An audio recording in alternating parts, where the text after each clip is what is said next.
Telangana సిద్ధాంతకర్త professor ఆచార్య కొత్తపల్లి జయశంకర్ 92వ జయంతి సందర్భంగా మేధావులు వివిధ రాజకీయ పార్టీ నేతలు జయశంకర్ సార్ విగ్రహం వద్ద నివాళులర్పించారు. తెలంగాణ స్వరాష్ట్రం కోసం ఎనలేని సేవలు అందించిన ఉద్యమకారుడని గుర్తు చేసుకున్నారు. జయశంకర్ సార్ ఆశయాలను, ఆయన కన్న కలలను ప్రభుత్వాలు ఆచరణలో పెట్టడం లేదని ప్రభుత్వంపై మండిపడ్డారు. ప్రొఫెసర్ జయశంకర్ సార్కు జాతిపిత బిరుదు ప్రకటించాలని డిమాండ్ చేస్తున్న మేధావులతో మా Warangal correspondent Harikrishna face to face. Professor Jayashankar జయంతి సందర్భంగా కూడా హన్మకొండ ఏకశిల పార్క్ వద్ద జయశంకర్ సార్ శృతివనం వద్ద కూడా ఇప్పటికే ప్రొఫెసర్ జయశంకర్ సార్తో గడిపినటువంటి ఆ రోజులకు సంబంధించి కూడా గుర్తు చేసుకుంటూ కూడా ఇటు జయశంకర్ సార్ కళను సంబంధించి కూడా గుర్తు చేసుకుంటూ అతన్ని స్మరించుకుంటూ కూడా ఇలా జయంతి సందర్భంగా కూడా ఇటు జయశంకర్ విగ్రహం వద్దకు అందరూ వచ్చి కూడా ఇటు జయంతి తెలుపుతున్న పరిస్థితి. ప్రస్తుతంతో పాటు ప్రొఫెసర్ జయశంకర్ సార్తో ఉన్నటువంటి వాళ్ళు ఉన్నారు. అప్పట్లో జయశంకర్ సార్ ఏ విధంగా ఉండేది, వాళ్ళ ఆశయాలు ఏంటి అనే విషయాల సంబంధించి కూడా తెలుసుకునే ప్రయత్నం చెప్పండి. జయశంకర్ సార్ అప్పట్లో ఎలా ఉండేది మీతో పాటు తెలంగాణ కోసం అనేక ఉద్యమాలు చేసిన వ్యక్తిగా ఇలా నిలిచిన పరిస్థితి ఉంది. ఎలాంటి ఆశయాలు ఉండేది, ఎట్లా ఆయన ఏ విధంగా మీరు గుర్తు చేసుకుంటూ ఉన్నారు? ప్రొఫెసర్ జయశంకర్ సార్ గారు ఇఫ్లూలో రిజిస్ట్రార్ ఉన్నప్పటి నుంచే తెలంగాణ ప్రాంతంలో జరుగుతున్నటువంటి ఆంధ్ర ప్రాంత పెత్తనం ద్వారా జరుగుతున్న నష్టాన్ని ఒక్కొక్కటిగా అంశాల వారీగా తన రచనల ద్వారా, ఉపన్యాసాల ద్వారా తెలంగాణ ప్రాంతంలో ఉన్నటువంటి మేధావి వర్గానికి ముందుగా చైతన్యపరచడానికి ఆయన చాలా దోహదం చేసింది.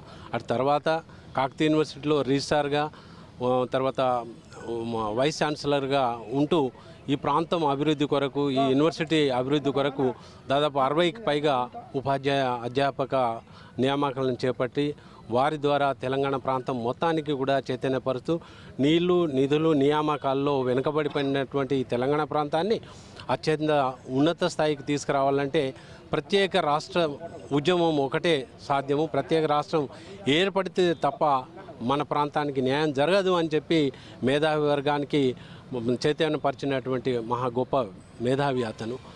తద్వారా చైతన్యం పొందినటువంటి మాలాంటి మేధావులందరూ కూడా అధ్యాపకులు కాకతీయ యూనివర్సిటీలో ప్రతి ఒక్కరు కూడా ఊరు వాడ తిరుగుతూ చైతన్యపరుస్తూ నీళ్లు, నిధులు, నియామకాల ద్వారా ఎట్లా వెనుకబడిందో అట్లా తెలంగాణ ప్రాంతంలో ఉన్నటువంటి పల్లె ప్రజల్లో కూడా వాళ్ళకు అర్థమయ్యే భాషలో చెప్తూ తెలంగాణ మొత్తం కూడా ఉవ్వెత్తున ఉద్యమంలో దూకి 2009లో జరిగినటువంటి ఉద్యమం ద్వారా తెలంగాణ రాష్ట్రం మొత్తం కూడా రాష్ట్రం ఇవ్వక తప్పని పరిస్థితి కేంద్రంలో ఉన్నటువంటి కాంగ్రెస్ పార్టీకి కనువిప్పు కలిగే విధంగా ఆల్ పార్టీ మీటింగ్లో కూడా ఒకటే అంశం, తెలంగాణ ప్రత్యేక రాష్ట్రం ఏర్పడాలి, మాకు ప్యాకేజీలు వద్దు, ప్రత్యేక రాష్ట్రమే కావాలనే నినాదంతో తీసుకొచ్చినటువంటి మహా నాయకుడు జయశంకర్ గారు.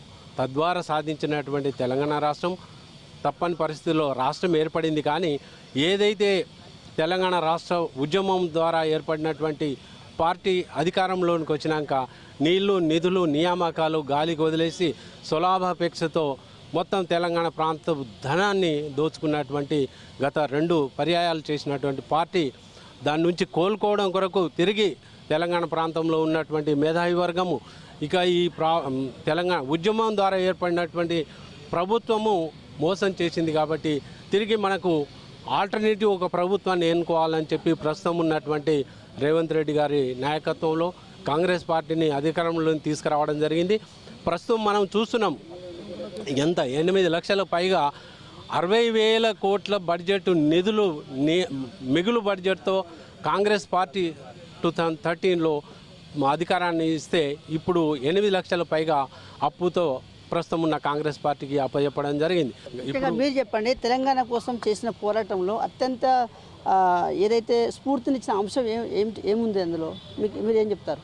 జయశంకర్ గారు వారి విద్యార్థి దశ నుండి కూడా ఆంధ్ర పాలకుల పెత్తనాన్ని, ఈ ప్రాంతంలో ఉండేటువంటి ప్రజలకు ఏ రకంగా అన్యాయం జరుగుతుంది, విద్యార్థులకు, ఉద్యోగస్తులకు, రైతులకు, ఇక్కడ ఉండేటువంటి సామాజిక వర్గానికి అన్యాయాన్ని వారు అర్థం చేసుకొని వారు జరిగేటువంటి నీళ్ళల్లో ఏ రకమైనటువంటి అన్యాయం తెలంగాణకు జరుగుతుంది, నిధులలో ఏ రకంగా అన్యాయం జరుగుతుంది అనేటువంటి విషయాలను కూలంకషంగా వారు అర్థం చేసుకొని పుస్తక రూపంలో వాటిని ప్రచురించి వాడవాడలా ఎక్కడికి వెళ్ళినా వాటి గురించి ఆలోచింపజేసేటువంటి పద్ధతులలో విద్యార్థులలో మాట్లాడినా, మేధావులలో మాట్లాడినా, అనేక సమావేశాలలో మాట్లాడినప్పటికీ ఈ అన్యాయానికి వ్యతిరేకంగా పోరాటం చేయడంలో మీ వంతు బాధ్యత ఏంది అని చాలా సందర్భాలలో మేధావులను ప్రశ్నించి వాళ్ళను ఉత్తేజపరిచి చైతన్యపరిచి తెలంగాణ ఉద్యమాన్ని తీసుకురావడానికి వారు చాలా ప్రయత్నం చేశారు. అందులో భాగంగానే 2014లో మనకు తెలంగాణ రాష్ట్రం సాకారం జరిగింది. కానీ అనుకున్నటువంటి జయశంకర్ గారు ఆశించినటువంటి ఫలితాలు ఇవాళ ఈ ప్రాంత ప్రజలు అనుభవించేటువంటి పరిస్థితులు లేకుండా అధికారంలోకి వచ్చినటువంటి పార్టీలు నాయకులు వాళ్ళ కుటుంబాలను బాగు చేసుకోవడం కోసమే తప్పితే ప్రజలకు ఏ రకమైనటువంటి న్యాయం చేకూరలేదనేది ఇవాళ అనుభవరీత్యా మనం అందరం అర్థం చేసుకుంటున్నాం. ఇవాళ మీరు ఏ గ్రామీణ ప్రాంతాలకు వెళ్ళినా ఇవాళ రైతులు చాలా ఇబ్బంది పడుతున్నారు. నీళ్లు రాక ఇబ్బందులు పడేటువంటి పరిస్థితి. ఇవాళ వరి నాట్లేసినా లేక ఇంకా ఏ పంటలు వేసినా ఎండిపోయేటువంటి పరిస్థితి వచ్చింది. ఇంకొక పద్ధతులలో ఇలా వర్షాభావ పరిస్థితి ఒక పక్కన ఉంటే నీళ్లను కూడా తీసుకొచ్చే పరిస్థితులలో పోయిన ప్రభుత్వం అన్యాయం చేసింది. ఈ ప్రభుత్వం కూడా ఇంకా చాలా చేయవలసినటువంటి అవసరం ఉంది.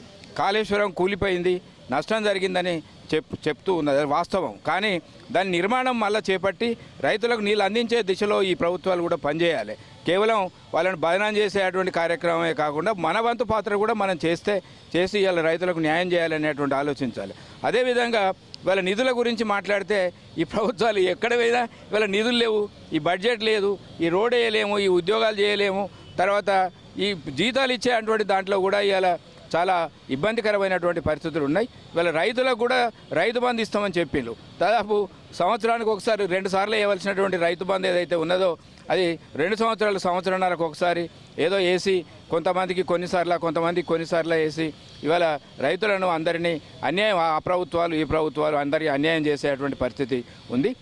జయశంకర్ సార్ ఈ పద్ధతులను ఆశించిందో తెలంగాణ వస్తే తెలంగాణ ప్రాంతంలో ఉండే అటువంటి ప్రజలకు ఉద్యోగాలు విపరీతంగా వస్తాయని వారు ఆశించి వారి జీవితాన్ని త్యాగం చేసిండ్రు. కానీ ఇవాళ తాత్కాలికంగా ఏదో నామమాత్రంగా ఏదో కొన్ని ఉద్యోగాలు ఇచ్చి చేసి ప్రభుత్వం వాళ్ళు రోజులు గడిపేటువంటి పరిస్థితి ఉన్నది. కానీ ప్రజల అవసరాల రీత్యా ఇలా ప్రజాస్వామ్యం నిలబడేటువంటి దృష్టిలో వాళ్ళందరికీ ఉద్యోగాలు వచ్చేటువంటి పరిస్థితులలో విద్యార్థులు ఏదైతే చదువుకున్నారో వాళ్ళకి అన్నం పెట్టేటువంటి ఉద్యోగాలను ఇచ్చే పరిస్థితులలో ఇలా ప్రభుత్వాలు లేవు. కాబట్టి వీటన్నిటి కోసం మళ్ళీ మనం ఇలా ఇంతకుముందు మేము నినాదాలు ఇచ్చినాం. ఏంటంటే జయశంకర్ సార్ ఆశయాలను కొనసాగిస్తామని నినాదాలు ఇవ్వాల్సి వచ్చింది. ఎందుకంటే నీళ్లు లేవు, నిధులు లేవు, నియామకాలు లేవు. కాబట్టి వాటి కోసం మళ్ళా రెండో పోరాటం చేయవలసినటువంటి పరిస్థితి ఉన్నది. కాబట్టి సారు ఇచ్చినటువంటి చైతన్యాన్ని ఆసరగా చేసుకొని భవిష్యత్ తరాలు కూడా మనం అందరం కూడా సారు ఆశయాల కోసం ప్రయత్నం చేయవలసిన అవసరం ఉందని సందర్భంగా నేను తెలియజేస్తున్నాను. ప్రభుత్వాలు కూడా ఏ ప్రభుత్వం అయినా కూడా జయశంకర్ సార్ జయంతి వర్ధంతిలు వచ్చినప్పుడు మాత్రమే గుర్తు చేసుకుంటున్నారు. కానీ జయశంకర్ సార్ కళలు కన్నా ఆ కళలకు సంబంధించి కూడా ప్రభుత్వాలు ఆచరణలో పెట్టడం లేదు. దీనిపైన మీరు ఏం మాట్లాడతారు? వారి ఆశయాలను అసలు ఎవ్వరూ సాగించలేదు. వారి ఆశయం ఉద్యోగస్తులను కానీ మేధావులను కానీ ఒక వర్గం మీద తీసుకొచ్చి పేద వర్గాలను ఒక తాట మీద తీసుకొచ్చిండ్రు. తెలంగాణకు చాలా కష్టపడ్డారు, యుద్ధాలు చేశారు. కానీ తెలంగాణ వచ్చినదే కానీ వారు కోరుకున్న తెలంగాణ రాలేదు. ఏ కార్యక్రమం కానీ నీరు కానీ ఉద్యోగాలు కానీ ఏది లేదు. వచ్చిన ప్రభుత్వాలు వారి స్వార్థం వాళ్ళే చేసుకుంటున్నారు. కానీ ప్రజల నుంచి కొంచెం పట్టిన నాదు లేదు. వారి ఆశయం సాగించాలంటే మళ్ళీ ఒక పోరాటం చేయాల్సిన పరిస్థితి వచ్చింది. ఒక తాట మీదకి రావాలి, మనందరం కష్టపడితేనే వారి ఆశయం సిద్ధిస్తుందని నా యొక్క పని. ముఖ్యంగా కూడా తెలంగాణ రాష్ట్రం కోసం తెలంగాణ స్వరాష్ట్రాన్ని సాధించడం కోసం అనేక కష్టాలు ఎదుర్కొన్న వ్యక్తిని తన గ్రామాన్ని రెవెన్యూ మండలం చేస్తామని చెప్పిళ్ళు, గ్రామాన్ని కూడా దత్తత తీసుకుంటామని చెప్పిళ్ళు. అవి ఏమి చేయకుండా కూడా ప్రభుత్వాలు కనీసం అతని ఆశయాలను కూడా ఆచరణలో పెట్టలేని పరిస్థితి ఉంది. దీనిపైన మీరు ఏం మాట్లాడతారు?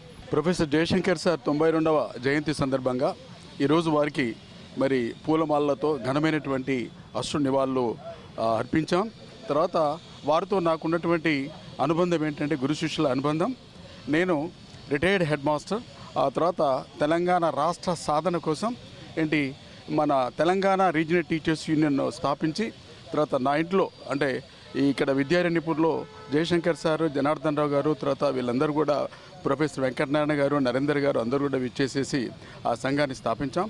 తద్వారా ఏర్పాటు చేసినటువంటి సభల్లో జయశంకర్ సార్ని ప్రధాన వక్తగా పెట్టడం, ఇంకా వారే కాకుండా ఈరోజు తెలంగాణ ఉద్యమానికి మరి ముగ్గురు వ్యక్తులు ఇంపార్టెంట్. ఇక్కడ ప్రొఫెసర్ జయశంకర్ సార్, కాళోజీ నారాయణరావు గారు, ఆ తర్వాత ప్రొఫెసర్ బియ్యాల జనార్దన్ రావు గారు.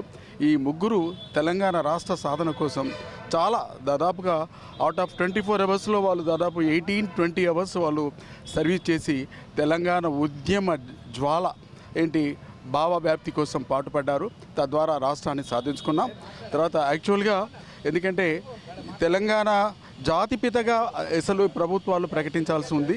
వారి గ్రామాన్ని కూడా ఒక మన మండలగా మన చేసేసి వారికి ఆత్మశాంతి చేకూరడం కోసం ఉపయోగపడుతుంది. అది కూడా ప్రభుత్వం చేయలేదు.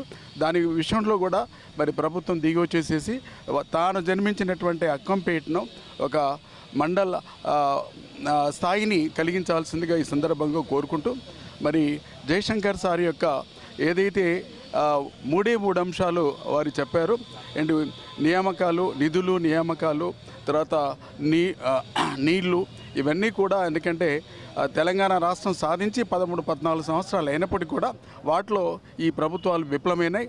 కాబట్టి నిరుద్యోగ సమస్య చాలా విచ్చలవిడిగా పెరిగిపోతున్నటువంటి సందర్భంలో మరొక మూమెంట్, మరొక పోరాటం రావడానికి యువత, తర్వాత సీనియర్స్, వృద్ధులు అందరూ కూడా కలిసి చేసేటువంటి అవకాశం ఉందని సందర్భంగా తెలియజేసుకుంటూ వారికి మరి ఘనమైనటువంటి నివాళులు అర్పిస్తున్నాం. వారి ఆశయ సాధన కోసం మేమంతా కూడా నికుంఠిత దీక్షతో ముందుకు సాగిస్తామని తెలియజేసుకుంటున్నాం. ముఖ్యంగా కూడా ఏదైతే ప్రొఫెసర్ జయశంకర్ సార్ ఏదైతే తెలంగాణ స్వరాష్ట్ర కోసం ఆంధ్ర పెత్తందారుల ఎత్తుగడలను పటాపంచలు చేస్తూ తెలంగాణ రాష్ట్ర ప్రజలను ఏకతాటికి తీసుకురావడమే కాకుండా తెలంగాణ స్వరాష్ట్రం సాధించడం కోసం కూడా నిరంతరం కృషి చేసిన వ్యక్తి ప్రొఫెసర్ జయశంకర్ సార్ అంటూ కూడా తనతో అతని అనుభవాలను కూడా పంచుకుంటున్న పరిస్థితి ఉంది. ముఖ్యంగా జయశంకర్ సార్ కళలు కావచ్చు, ఏదైతే ఆచరణలు ఏవైతే ఉన్నాయో వాటన్నిటి కూడా ప్రభుత్వాలు మర్చిపోయాయి. జయంతిలు, వర్ధంతులు వచ్చినప్పుడు మాత్రమే ప్రొఫెసర్ జయశంకర్ సార్ గుర్తు చేసుకున్నారు తప్ప అసలు అతని ఆశయాలను ప్రభుత్వాలు కొనసాగించడం లేదు. ఇప్పటికే ఇటు తెలంగాణ రాష్ట్ర జాతిపితగా కూడా ప్రొఫెసర్ జయశంకర్ సార్ను ప్రకటించాలంటూ కూడా ఇక్కడ మాట్లాడుతున్న పరిస్థితి అయితే ఉందని చెప్పవచ్చు. విడుదల సుజిత్ కృష్ణ, S6 న్యూస్, వరంగల్.